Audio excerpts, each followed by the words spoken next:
have you.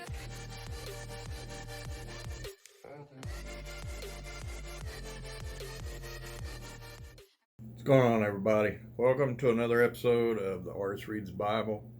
Today we're going to be starting with the new book, Numbers, and we're going to be starting with Numbers chapter 1. Now 1, it's not that long.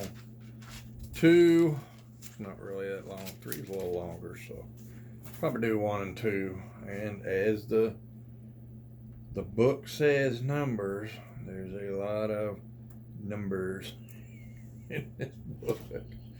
As usual, I got my highlighter, got my decaf Java juice, and I got the living Word of God. A little sore today. Had a fender bender yesterday. We went to nearby town to get Mexican over there, and I pulled in, and I wasn't really happy with the way it was. It's kind of weird. It's one street, and they park this way and they park that way. Not a lot of room, but anyway, it's actually kind of dangerous. Knightstown personnel, I know none of you are watching this, but if by some miracle y'all need to change the parking on Washington Street. It's dangerous. Anyhow, I back out. I was going to realign, my parking situation, and my wife said, "Hey, he's backing up," and I immediately put on the brake. Well, whoever was backing up didn't stop. They kept going, and bam, hit the rear quarter panel of our vehicle. So, needless to say, wasn't real happy. I got out. The old man got out, and he said, "Oh, looks like there's not any damage." And I didn't say it out of respect to my elders, but I was thinking, well, yeah, that's probably why you hit me, because you can't see. Because I got a little buckled area. It's not extensive damage. Still fully drivable. No airbags deployed. I mean, nothing. But when she said that, I kind of jerked around, and my neck hurts. And actually, I usually drive like this with this, but for some reason this hand, when I try to grip stuff, I'm losing strength. I don't know. But anyway, all that happened before the impact, so I don't even think it's his fault, but, needless to say, not a good day yesterday. So we called our insurance, and they were like, "Well, we can call theirs if you want, or you can call them." And my wife's like, "I'll just call them." So she called, and they're going to have their adjuster call us, and I don't know, doo-dah. And then Thursday, first day it's not going to rain, I got to take it over to Ford dealership. The only one I let touch my vehicle, which they're really good, Inskeep Ford in Greenfield, Indiana. I'm going to take it over there, let their body shop give me an estimate, and then I'll tell their adjuster and play that game, which I'll probably have to play, "Oh, well, we think you can get it cheap. I don't care what you think. These are the only people that touch my vehicle. They're the only people I trust touch my vehicle. You're going to pay for these people to touch my vehicle to fix it. And if not, then I guess we're going to have to go to court." But I don't play with these people no more. Used to, I'd let them get under my skin. I don't anymore. I know the law. I know what I'm entitled to. I am entitled by law to get this vehicle fixed where I want to get it fixed. I'm entitled also by law that they have to give me a loaner car or a rental car while my vehicle's being fixed. And that's just all there is to it. And if I did have any medical bills, they'd be required by law to also pay my medical bills. But I don't have any medical bills. At least not yet. I don't think I will. I think it's just where I jerked real fast. But like I said, that was before the moment of impact, so I don't even think that's his fault anyway, or his insurance company. So I just deal with that. But his insurance company is going to fix our vehicle back to the way it was before their driver backed into us, and they are going to provide us transportation while it's being fixed. Because I don't know how long it's going to take. I know there's a buckle about that wide where the metal buckled up, and then the paint is broken right there. So I don't know. I imagine they're going to have to do some painting. They're probably going to have to do some whatever they do. And the only thing that upsets me about it is my uncle, a vehicle went into his back end. He got it fixed, of course, but it went on the Carfax report, which can affect his value because now there's an accident on this vehicle, and that affects the value.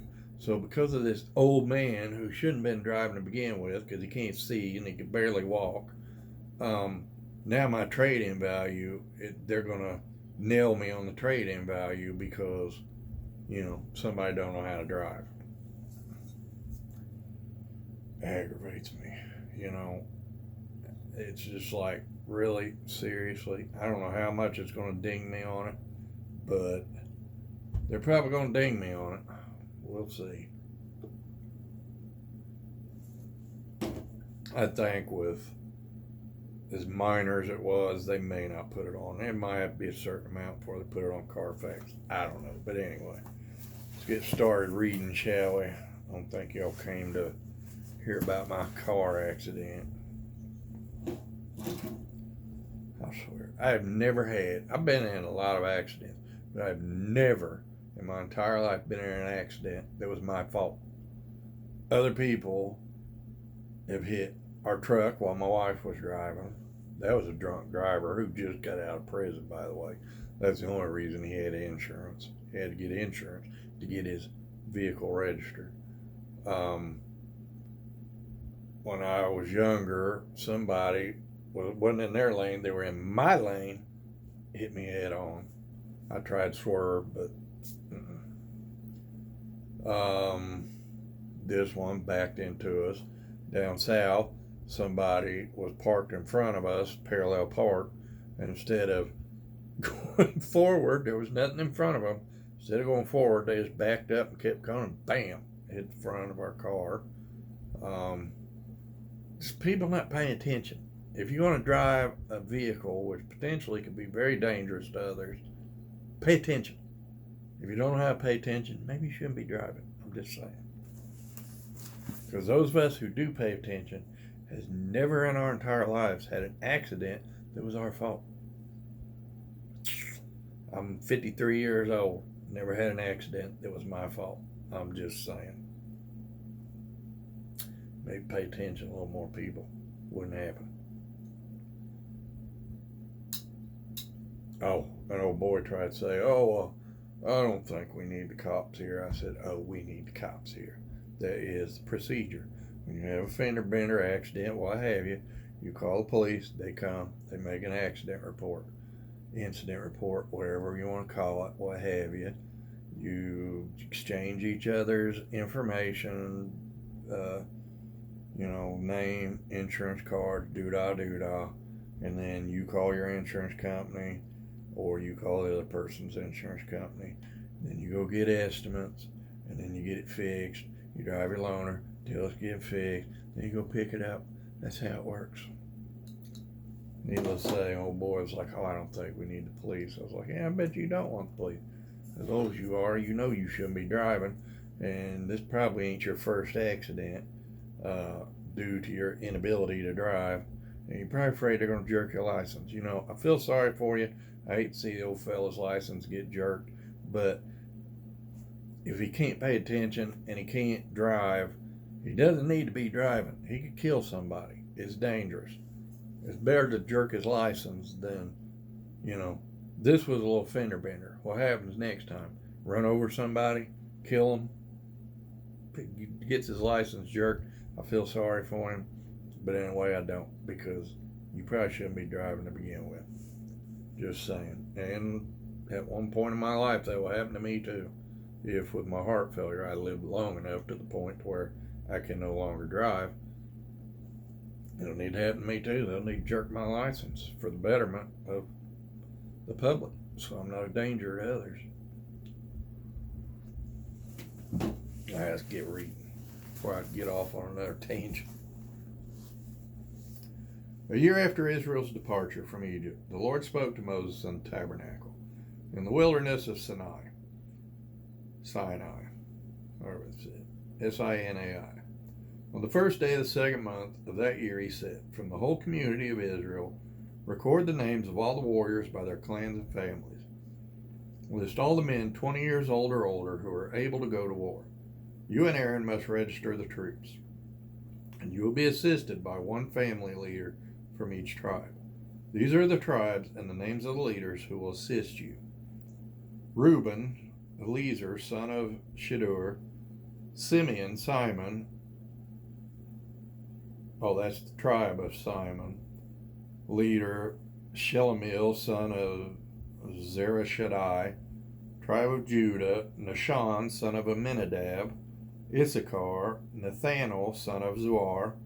Zebulun, Eliab, son of Helon. Ephraim, son of Joseph, the leader. Elishama, son of Ammihud. Manasseh, son of Joseph. Gamaliel, son of Pedazur. From tribe of Benjamin, Abidan, son of Gideoni. Tribe of Dan, which always cracks me up. They got all these weird names. What are we going to name him? Dan. Always cracks me up. From tribe of Dan, Ahiezer, son of Ammishaddai. Tribe of Asher, Pagiel, son of Okron. From Gad, Elisaph, son of Duel. And from Naphtali, Ahira, son of Enan. These are the chosen leaders of the community, the leaders of their ancestral tribes, the heads of the clans of Israel. So Moses and Aaron called together those chosen leaders, and they assembled the whole community of Israel on that very day. All the people were registered according to their ancestry by their clans and families. The men of Israel who were 20 years old or older were listed one by one, just as the Lord had commanded Moses. So Moses recorded their names in the wilderness of Sinai. This is the number of men 20 years old or older who were able to go to war, as their names were listed in the records of their clans and families. From the tribe of Reuben, Jacob's oldest son, 46,500.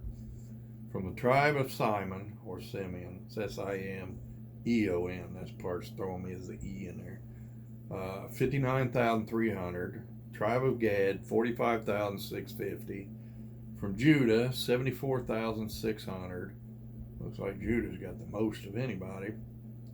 And also the tribe of Judah is where Jesus comes from, the Lion of Judah.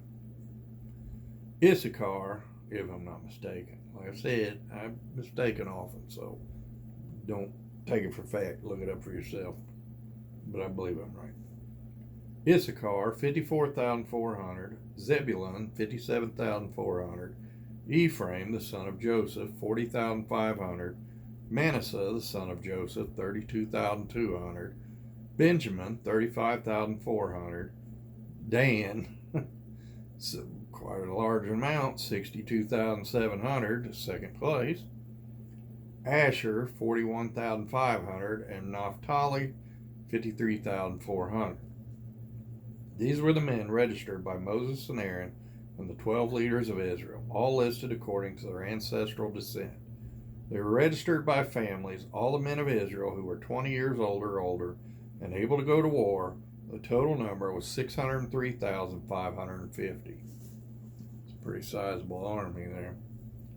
But this total did not include the Levites. For the Lord had said to Moses, do not include the tribe of Levi in the registration. Do not count them with the rest of the Israelites, because they're in charge of the tabernacle, and they weren't allowed to own things or go to war or any of that stuff. Do not count them with the rest of the Israelites. Put the Levites in charge of the tabernacle of the covenant, along with all its furnishings and equipment. They must carry the tabernacle and all its furnishings as you travel, and they must take care of it and camp around it. Whenever it is time for the tabernacle to move, the Levites will take it down. When it's time to stop, they will set it up again. But any unauthorized person who goes too near the tabernacle must be put to death. Each tribe of Israel will camp in a designated area with its own family banner. But the Levites will camp around the tabernacle of the covenant to protect the community of Israel from the Lord's anger. The Levites are responsible to stay in guard around the tabernacle. So the Israelites did everything just as the Lord had commanded Moses. That's chapter 1. Give me some Java juice here.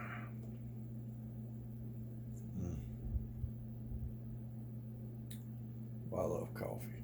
No, I love coffee. So good.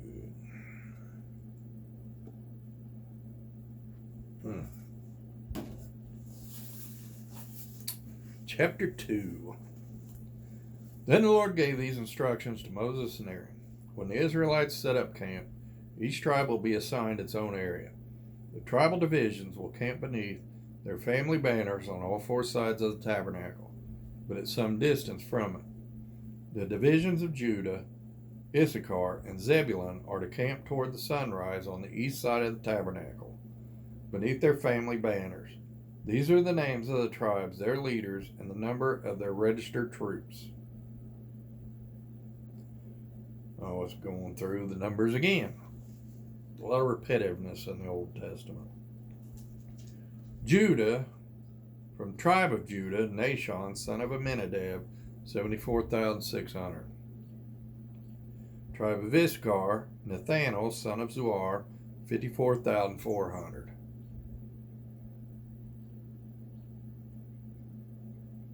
Give me just a second, please.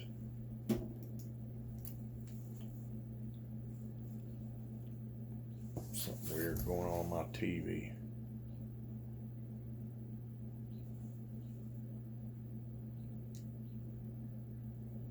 So, from tribe of Zebulun, Eliab, son of Helon, 57,400.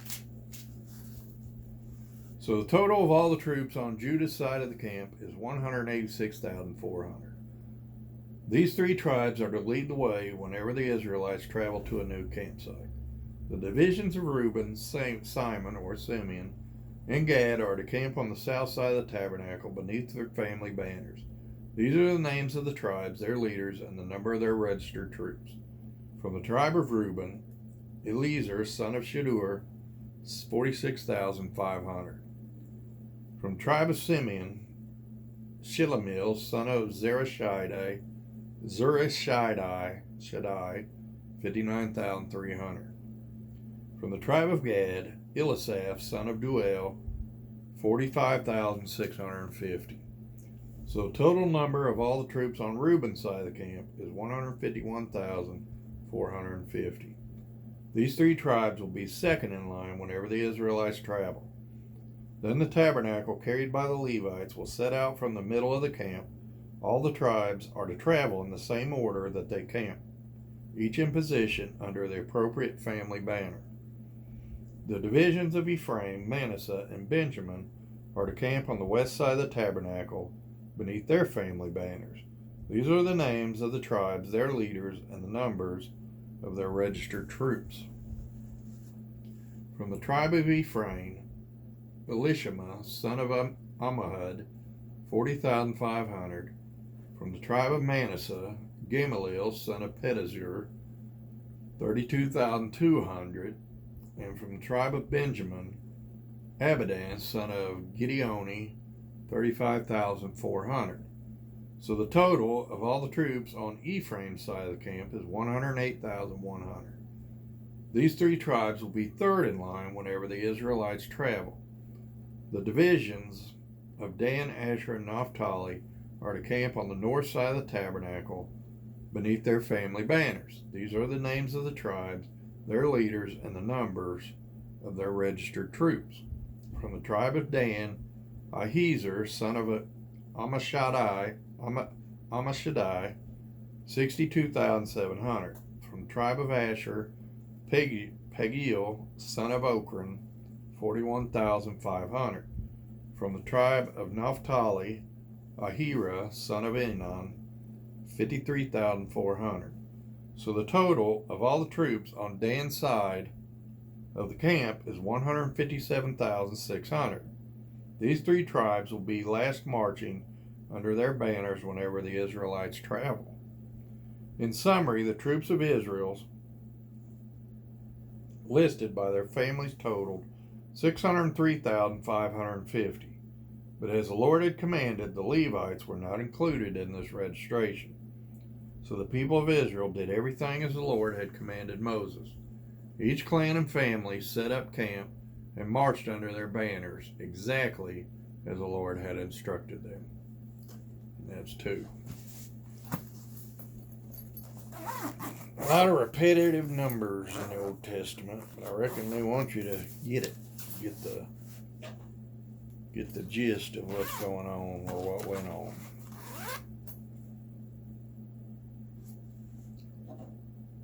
Oh.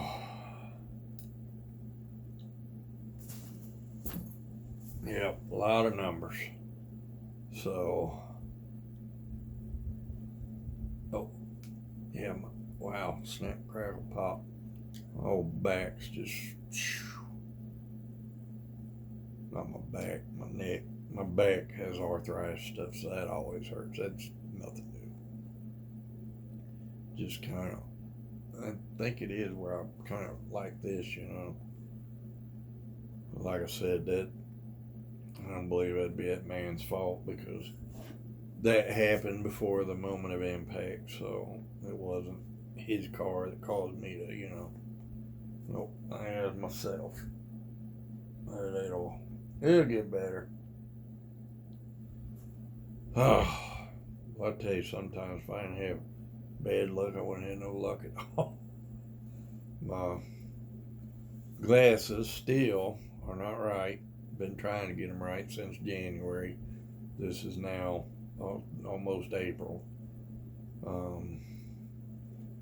Problems with the dentist. We're now on our 3rd dentist. It just, and then now the car, and it's like, oh my, and then I went into the pantry and I started smelling a sewage smell. Well, where our utility room was, when they were placing the floor in there was a hole. And at one time we had septic tank, but now we're on city sewage. So instead of the back, now the pipes are routed to the front, out to the road. And I was like, what's that hole for? And he said, well, it's probably where they had the pipe going to your septic tank, but that looks like it pulled it out or something. And I said, well, because we'd occasionally get a sewage smell under that utility room. I said, you reckon it's coming from that hole? I said, can we fill that in? He said, yeah. I had a bag of topsoil from last year still back there. Brought that to him, and they put it over there and tamped it in. And and then I have a pipe, which used to be an old drain pipe for our water softener, but they piped it directly into something else. So I put some paper towel in there, just kind of cover that up till I get a cap. But then now we're smelling sewage smell in the pantry, about 30 foot away. I don't know, and that's the only place. I don't smell it back here. I don't smell it in the bedroom, computer room, art room. I don't smell it in none of those places, just around the pantry.